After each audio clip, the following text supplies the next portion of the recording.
Hello people and welcome to Btekt. David here, and today I've got a comparison for you between Huawei's new flagship, the Mate 20 Pro, and the mighty iPhone XS Max. If you've got over £1,000 to spend on your next phone and you want the very best, well, just keep watching because these two are just that.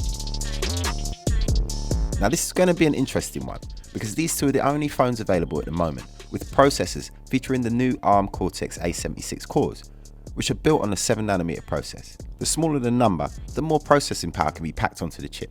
So when it comes to performance, these two really are in a league of their own. Let's quickly check the specs. The iPhone XS Max has a 6.5-inch Super AMOLED display with 1242 by 2688 resolution, dual 12-megapixel rear-facing cameras, 4GB of RAM, and a 3174 mAh battery.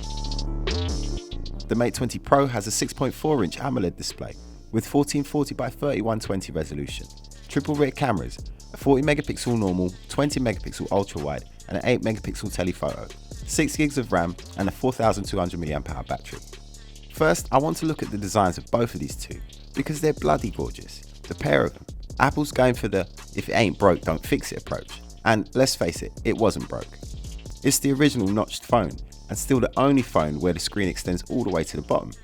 I find it pretty amazing with all the notched phones that we've had this year that the iPhone is still the only one without a bottom bezel.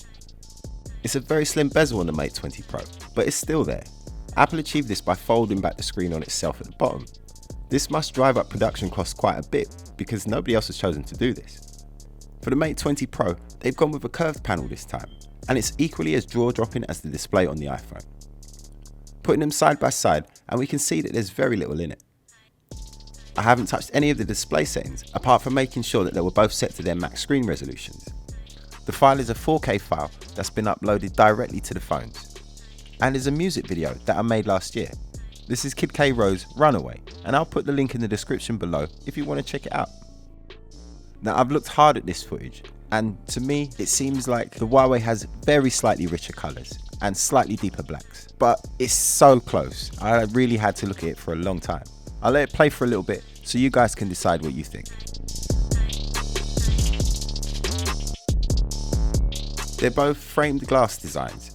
The Mate 20 Pro is Gorilla Glass 5 and it has an aluminium frame, a very similar design to the Samsung Galaxy S9 Plus. This green version has Huawei's hyper-optical pattern on the back, which I think looks really good, but also helps to reduce the smudges when handling it. The iPhone, on the other hand, has a special coating on the glass to reduce the oily marks and fingerprints. It doesn't advertise Gorilla Glass as protection, but as Zach from Jerry Rig Everything showed in his iPhone XS drop test, whatever it is they're using seems to be a lot stronger than Gorilla Glass 5. I'll put a link in the description below, so go and check it out. He dropped it from head height several times onto asphalt and it doesn't break.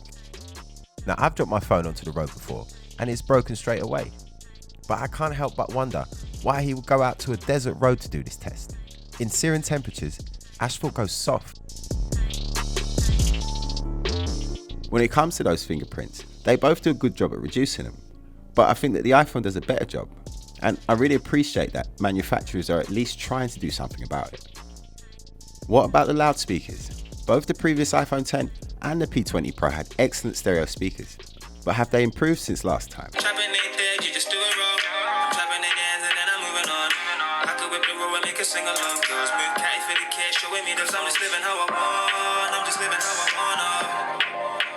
Now to me, the Mate 20 sounds awesome, but I can't believe the sound that's coming out of the iPhone.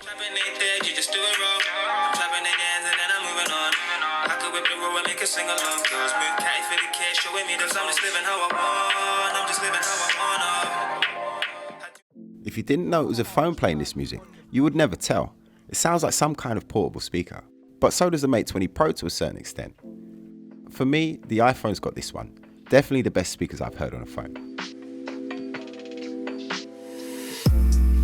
Before I go on, Btekt is sponsored by Direct Mobiles, mobile phone specialists with 23 years of award-winning customer service. They have a great selection of phones at seriously competitive prices and a very high Trustpilot score, probably the highest of any mobile phone retailer. Check down in the description below for a link to their deals or search directmobiles.co.uk.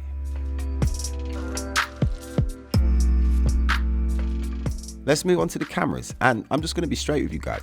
Whichever one of these you eventually choose, you're going to be blown away by the cameras. Both of these manufacturers have a reputation of creating devices that take brilliant pictures, and we know this, so we have high expectations. For the photos, well, I enjoy taking pictures more with the Huawei, just because it's more versatile with that ultra wide angle lens. It's definitely the best lens out of the three. Shots taken with the ultra wide seem to have more vibrant colours. The Mate's camera just has way more features and different shooting modes, like the night mode, as well as the fact that you don't have to leave the camera app to change the settings, which you do have to on the iPhone. So I'd say that the Mate has the iPhone beat when it comes to photos, but not for video, despite having the extra wide angle lens. The iPhone is capable of shooting 4K at up to 60 frames per second. The stabilizer doesn't work as well as it does at 30 frames per second, but it still does work. And we get the option to shoot 24 frames per second with the iPhone, something that's missing from the Mate at all frame rates. Cinema is shot at 24 frames per second, so shooting in this frame rate will give your picture a cinematic quality. If you wanted to shoot a movie with a phone, then the iPhone is probably still the one to go for. The front cameras use quite a narrow field of view, which kind of makes sense for a selfie camera, as a narrow angle is more flattering than a wide angle. There's very little in it. The only real difference that I could find between the two was when I was shooting into the sun. Here you can see that the Huawei's managed to expose the sky slightly better than the iPhone. They're both very, very impressive, and for me it's way too close to call. So let me know what you think. And that's it from me. More comparisons on the way. So if you like this one, make sure you hit that subscribe button, double click the notification bell, and smash that like button for me.